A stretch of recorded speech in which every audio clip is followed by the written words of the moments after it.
did. So, we got a bowl. We have a scale. This is the easiest way for me to do it. Promise you. Get you a scale. This is the first thing that you will ever make with the scale. Let's do it. So, you put the bowl on the scale. You hit the button to hit 0, so it's zeroed out. Then you take your starter. I just put it in the oven a little bit to get her warmed up. She's all happy. Very bubbly. I am making 3 loaves, so I'm timesing this by 3.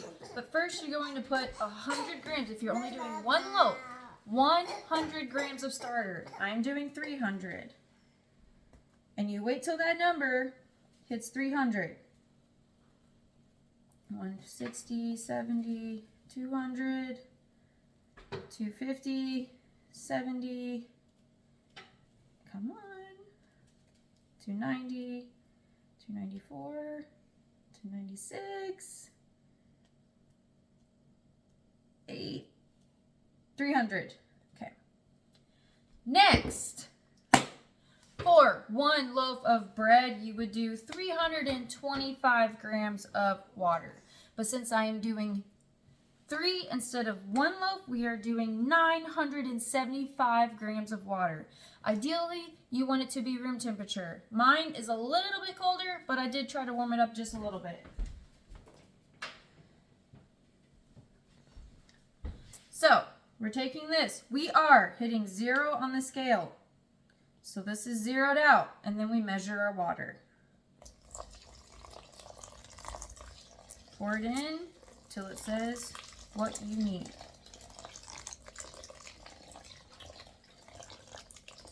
We're at 500. Might need more water. 717. We need more. Okay. Added some more water. Let's see if we can get 800. I thought I would have got it spot on. I need like 75 more grams. All right. We're at 850. No, I need 100 more grams. There we go. Bing, pop, boom, pop, pop, pop, bam. All right. So then, if you're making 1 loaf of bread, you only need 10 grams of salt. But since I'm making 3, timing that by 3, 30 grams of salt. So, let's get some salt.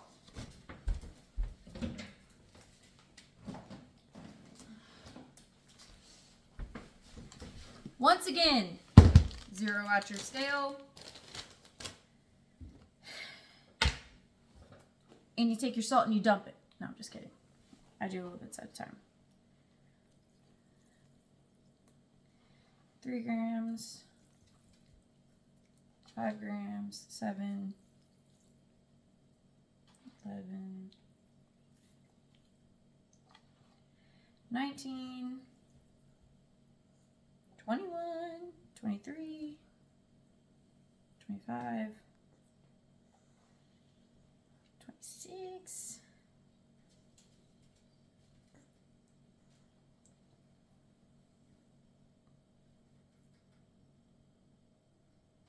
28. Done. Yeah. Done. I'm done. I'm Okay. done with the sugar. It's salt. All right. Now that we've got that, you have the option. You can mix this while it's all wet. All wet ingredients with salt. But I don't usually do that. I usually just put in the flour and then I mix. So for a 1 loaf of bread, you need 475 grams of flour. But since I'm doing 3, we got to do math. So I should use 1,500. And then we're going to subtract 75. So 1,425 grams of flour. See, bread not only teaches you how to make your own bread, but you can do math in your head as you get better at it. Don't touch that. No. All right, so we're going to get scoops of flour. All-purpose, unbleached, if you can, organic flour. Stop it. Stop. No. No. 1-year-olds. Stop. Okay, today's flour for the bread is not organic, but it is unbleached. But with my starter, whenever I feed my starter, it is always organic, unbleached, all-purpose flour, because I do not want my starter to have any glyphosate in it, and they spray all the flours that are not organic with glyphosate. And maybe they still do it with the organic, but it makes me feel better. My starter's very happy, lively. I'm gonna stick with what I'm doing.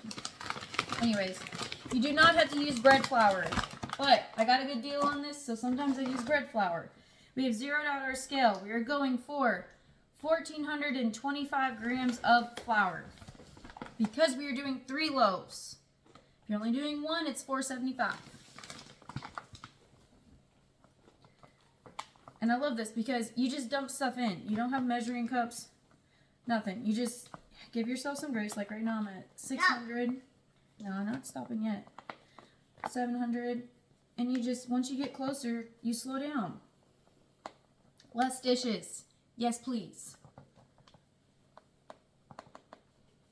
All right. We're almost there. Oh, so close to 1,400. Okay, 14, so now we need 25. 18.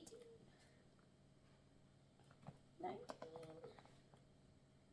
There you go. 1428. Close enough. So now you can take a rubber spatula. You can do a dough whisk. I have never owned a dough whisk. I don't need a dough whisk. Maybe one day I'll get one as a gift and I'll use it, but I'm not going to buy one. It's not a need right now, but wouldn't be mad if I, got one. But you can use your hands, rubber spatula. I'm going to do a rubber spatula to start, just so I don't get it stuck all over my hands and mix it. And then I'll probably take my hands and work it in a little bit more. Then we let it sit. So, need to find a rubber spatula. Bing, bop, boom, bop, bop, bam. Rubber spatula. Oh, thank you, Juju. You can also use wood utensils. I have not figured out a good way to clean my wood utensils without being frustrated. So right now I don't use them very often. If you have good tips, please let me know because I ain't good at it. And I don't know what I'm doing wrong. Especially with mixing bread. I wish I was better at cleaning the wood things. So teach me all the things about wood utensils and wood bowls and all that. I don't know much. Okay. I'll read your book once I'm done, baby. Alright, so we're mixing this. And it looks like a soupy flour mixture right now, but I promise it's going to turn into dough. You just keep on mixing. Keep on mixing, baby. It's going to be beautiful, delicious sourdough, honey. It only takes a little bit of your time. Right now, we're only at 8 minutes and 24 seconds. And this is one of the most tedious parts of making the bread. I promise you. Promise you. Baby, please don't knock this over. 1-year-olds. Love them. I need more water. All right, go fill you up some water. Got a little bit in my jar. Here you go. So, takes about, I would say, 12-ish minutes, if you're using a scale, to get your bread mixed. Then you're going to let it sit. You're going to cover it. You can do a damp towel. I like I have a whole drawer full of these shower cap things I bought off of Amazon. For a box of 500 was $5. I like to use those.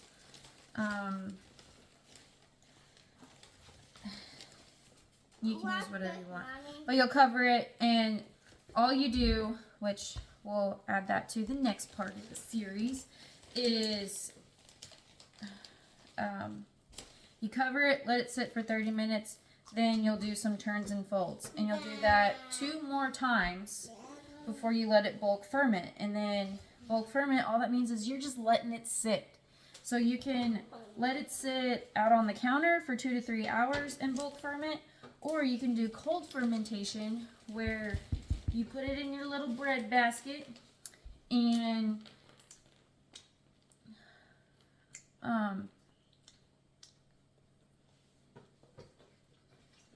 oh my gosh, my brain is lagging.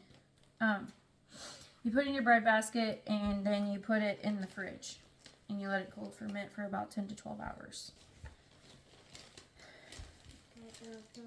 But first we got to get this mixed. We got to do some turns and folds. This is about the time where I'm going to take my hands and start working it. And your first time, like while you're mixing this dough, it's going to look a little dry. It's gonna. You don't add more water. Don't do it. I still have flour here at the bottom. I'm working that in. And it doesn't have to be perfect because that next turn, your dough is going to be more hydrated because you've let it sit for 30 minutes. And I'm going to show you. Like this is all like flaky. This is not how your dough is going to stay. Promise. It's just part of the process. Trust the process.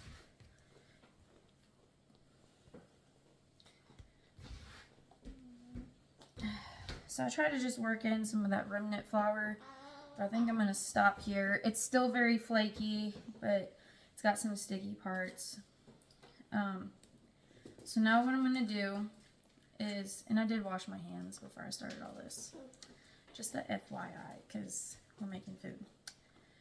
I'm going to take my shower cap. My hands are all doughy. And I'm going to cover this. We're at 11 minutes and 47 seconds. What did I tell y'all? 12 minutes. Give yourself 12 minutes to get your dough going. And we're going to let this sit on the counter. 30 minutes. Come back. Teach you how to turn the dough and fold. Those literally take like a minute maximum. We'll record it. We'll time it. Do that every 30 minutes. This is the most tedious part. And if you're just chilling at home, just do it. So, we'll come back, I'll teach you, and we'll keep making some bread.